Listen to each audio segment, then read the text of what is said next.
Olá pessoal, sou a professora Cristiane, professora de literatura.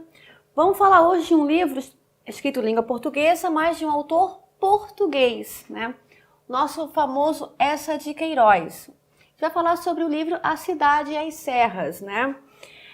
A gente, quando vai estudar literatura portuguesa no ensino médio, a gente geralmente foca mais num livro chamado O Primo Basílio, né? Que é um livro muito famoso, muito representativo do que foi o realismo português. Mas esse livrinho especial, A Cidade e as Serras, ele vai discutir um ponto bem importante, que nos interessa muito, que é esse confronto entre a cidade e o campo. Esse confronto está no próprio título da obra, né? Cidade de um lado, serras de outro. O Eça, né, é o grande escritor realista português. Ele viveu, né, ele cresceu no interior de Portugal, bem no interiorzão mesmo, depois vai para Lisboa, depois o cara vira diplomata, né, então começa a viajar o mundo, vai morar um tempo na Inglaterra, depois vai morar um tempo em Paris. Pessoal, e assim, quando a gente fala em realismo, né, a gente sabe que é a escola literária que vai tentar, com a sua lente de contato mais crítica, olhar a realidade. E o Eça, ele tem uma grande leitura crítica do que foi a sociedade portuguesa do século XIX, uma sociedade vaidosa, muito ligada à aparência, à pouca personalidade, aos interesses, né, típico do realismo. Ainda que, vamos lá, o nosso Eça, ele começa a carreira dele literária a partir do naturalismo. Qual a diferença entre os dois? O naturalismo ele é mais caretão, é mais fechado. Ele acha que o homem é resultado de uma determinação biológica e social. Aquele que nasce pobre morre pobre, aquele que tem sangue mestiço, ele tem mais problema de caráter. Então, o Eça, ele começa escrevendo livros naturalistas. Quais são os mais representativos? O Primo Basílio, de 1978, O Crime do Padre Amaro, de 75. Nesses dois livros você já percebe essa crítica à sociedade, a crítica até ao próprio casamento, porque tem a ideia da infidelidade, o grande tema realista. Então, e aqui a fase naturalista do Eça. E justamente é a fase que ele está morando lá na Inglaterra como diplomata. Depois, né, a partir dos anos 80, em 88, ele vai morar em Paris e vai escrever aí a sua obra-prima, que é Os Maias. Uma história muito bonita, de dois irmãos que não sabem que são irmãos e se envolvem amorosamente. E então, ele, bem no final, o último livro que ele escreve na vida é A Cidade e as Serras. O Eça morreu em 1900. O livro é publicado postumamente. Esse livro foi publicado em 1901 e ele, né, quando o Eça já foi, parece para melhor. E assim, pessoal, só que tem que atentar uma coisa. O realismo português, né, como o realismo brasileiro, tem essa crítica social. No caso do português, também tem muito a questão do clero, né, porque, gente, o pessoal de Portugal né, muito católico, lá no século XIX, o clero também era um pouco, diríamos, corrupto.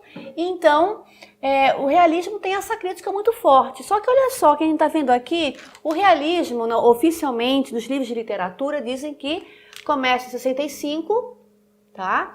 Em 1865, com a questão Coimbra, né, que é quando os jovens universitários entram em confronto com a sociedade, e termina em 1890.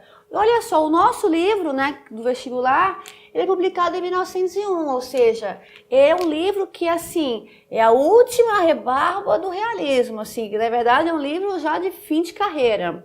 E aqui o Eça de Queiroz, ele está entrando como fosse um ajuste de contas à própria história, porque também o Eça vai ter essas duas vidas, campo e cidade, e ele também está entrando no acerto de contas com o próprio realismo, porque o realismo é uma escola literária urbana, que vai ter como foco justamente a cidade, que é justamente aqui onde moram todos os vícios. Né? Você sabe, no típico do realismo, a mocinha ou o mocinho vem do interior, pobrezinho, vai para a cidade grande e se corrompe, porque a sociedade é totalmente corrupta. Para subir na vida somente através da venda da própria figura. Aqui nesse livro vai ser quase que um retorno às origens, porque é o abandono da cidade, é o desencanto da cidade e esse retorno à serra, ao interior, à natureza. É justamente o tema. Quem que fala nesse livro? Quem que é o narrador? O foco narrativo é em primeira pessoa. Quem fala é o Zé Fernandes. O Zé Fernandes é um português. Ele não vai ser protagonista, não. Ele vai ser testemunha. Ele vai falar sobre um amigo seu, né, chamado Jacinto Galeão. Jacinto Galeão também é um português de uma família dos Jacintos, né, uma família muito próspera, mas o Jacinto, ele vai nascer em Paris. Tem sangue português, mas ele vai ser criado em Paris. E o Jacinto não precisa fazer nada, pessoal. É aquele cara que nasceu mesmo, né, em berço de ouro. O Zé Fernandes, né, começa a história, o Zé Fernandes contando um pouco a história da família. E depois, lá com seus 20 e poucos anos, ele é muito amigo do Jacinto Galeão. E o Jacinto Galeão é um homem do seu tempo, naquela época, em volta de 1850. Nesse primeiro momento do livro, o Jacinto é o cara mais empolgado que existe com a civilização. Ele chega no momento do texto e fala assim: olha, Zé, vou te falar uma coisa. Qual é o segredo da felicidade? Somente a partir do progresso, da tecnologia e da civilização, o homem é capaz de ser feliz. Vejamos uma coisa, Zé Fernandes, olha só. Eu estou aqui nessa janela e vejo com meus olhos naturais, ao longe, aquela casa. Mal consigo ver o que tem dentro dela. Eu então sou um ignorante. Mas se eu pego um binóculo, por exemplo, ou seja, aí sim a civilização, a tecnologia, se eu a partir disso vejo a mesma casa, eu consigo ver o que há por trás daquela janela e vejo que é uma mercearia, que tem coisas dentro para se vender. Então, para Jacinto, a felicidade estava na civilização, muito empolgado, mas empolgadíssimo mesmo, pessoal. E ele queria fazer uma biblioteca de 30 mil volumes, enciclopédia de biologia, de história natural, de ciência, filosofia. Ele queria ser o homem mais completo, mais civilizado, né, da Europa. O Zé Fernandes, então, ele meio que, ao longo de toda a história, ele vai contando em primeira pessoa esse encantamento, porque o Jacinto encanta o Zé Fernandes, né? Com todo o seu luxo, com toda a sua sabedoria, entre aspas, né? Só que bem no começo do texto, do livro, o Zé Fernandes é chamado pelo tio para ir para o interior de Portugal, ou seja, vai ter que deixar Paris, né? E vai para o interior de Portugal e fica lá 7 anos cuidando dos interesses do tio. Só que o tio libera o Zé Fernandes e ele volta para Paris. Volta lá para a casa do Champs-Élysées, número 202, que é sempre muito repetido na história, que é a mansão do Jacinto Galeão. E ele vai lá, nossa, fiquei 7 anos aqui nessa serra, sem civilização, só natureza, meu Deus do céu. Ele volta sedento de civilização, de cultura, de Paris, volta todo empolgado. E ele vai lá e visita o Jacinto. E o Jacinto, pessoal, 7 anos depois, ele é muito mais luxuoso do que, né, a gente pode imaginar. Ele vai ter uma biblioteca de 30 mil volumes. Ele vai ter uma série de tecnologias, pessoal, para vocês terem ideia. Ele vai ter um elevador só para levar comida do andar de cima para o andar de baixo. Ele vai ter uma série de pequenos utensílios que meio que o Zé Fernandes não sabe o que é.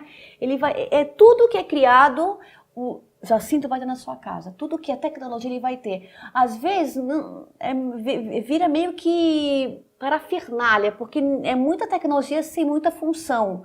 Mas o Jacinto tudo vai ter. Então, quando o Zé Fernandes chega, ele acha que o Jacinto está super feliz, super contente, está tudo numa boa.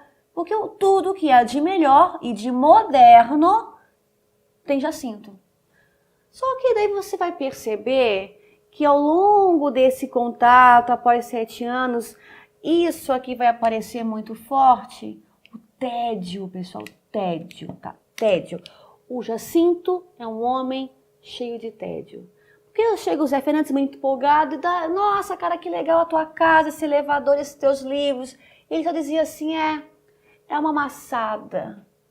Ah, que seca, que seca. Ele está sempre resmungando, não existe uma empolgação no Jacinto. O Jacinto, com uma faixa de 30 anos, já era quase que um velho, porque era um homem entediado. Ele tinha tudo o que queria, tudo que era de mais moderno, mas Jacinto era um homem cheio de tédio.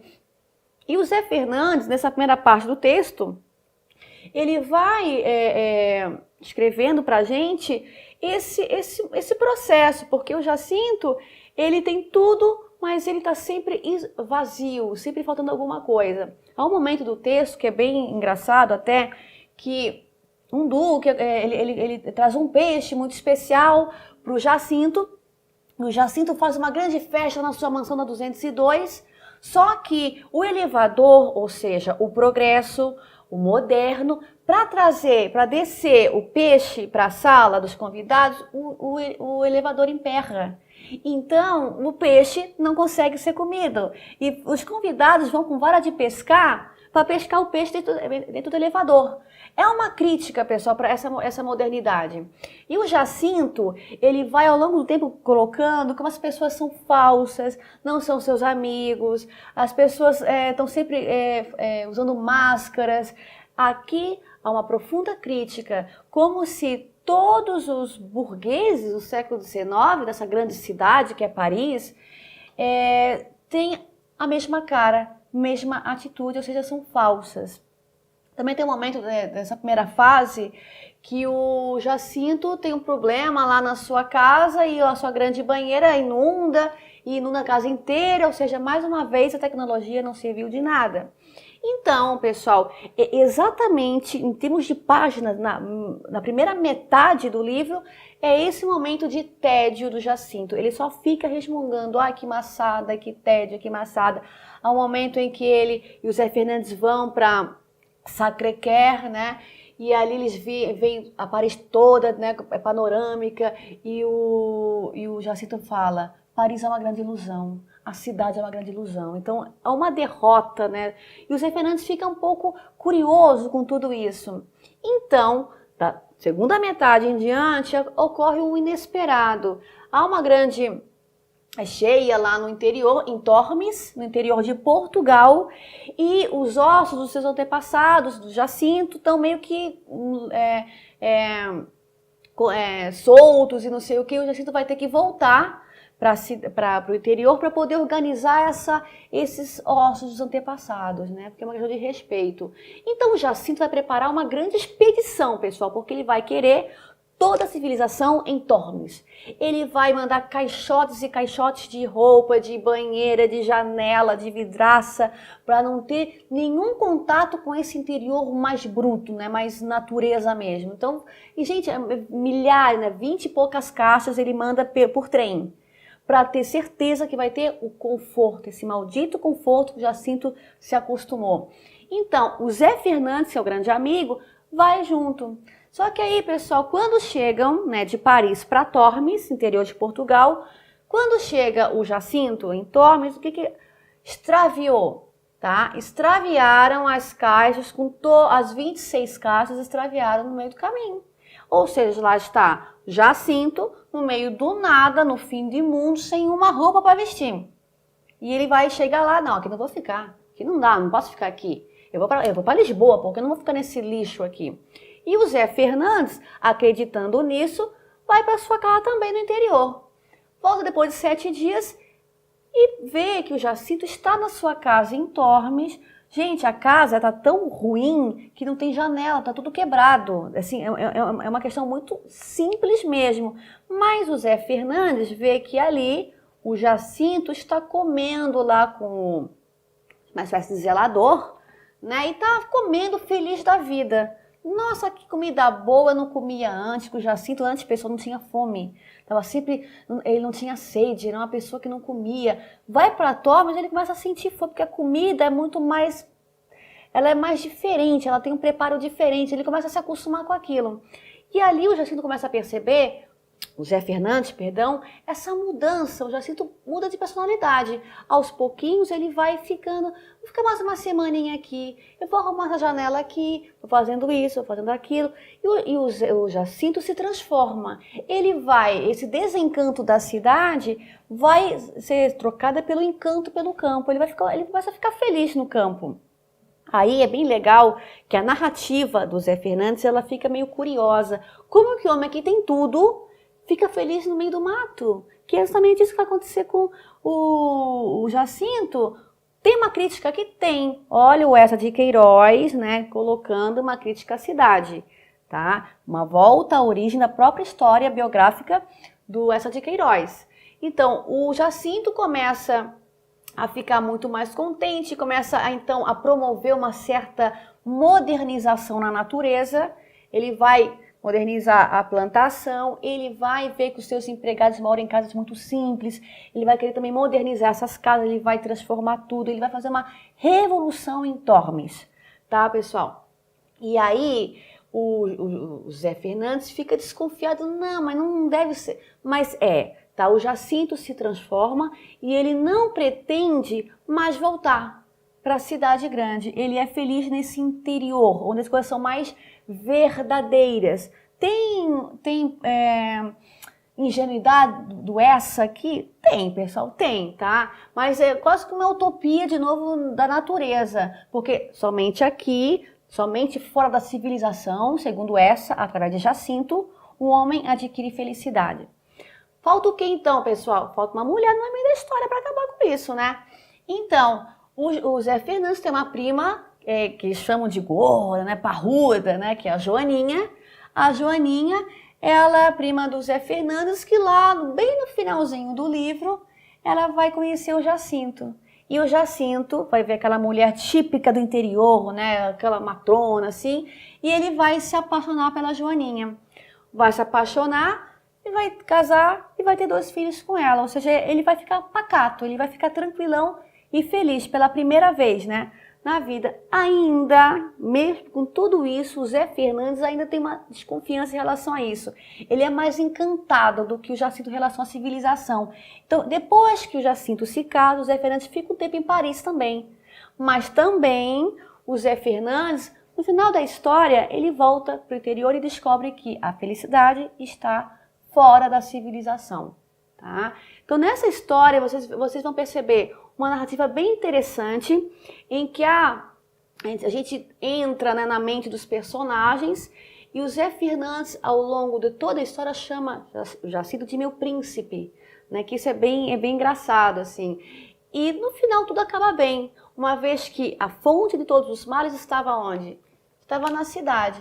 Então, em 1901, bem lá quando o realismo oficialmente se finda, aqui em 1890, o Eça, ele faz um ajuste de contas com a literatura e com sua própria história. E eu acho que esse realmente é um livro bem legal, bem interessante de se ler.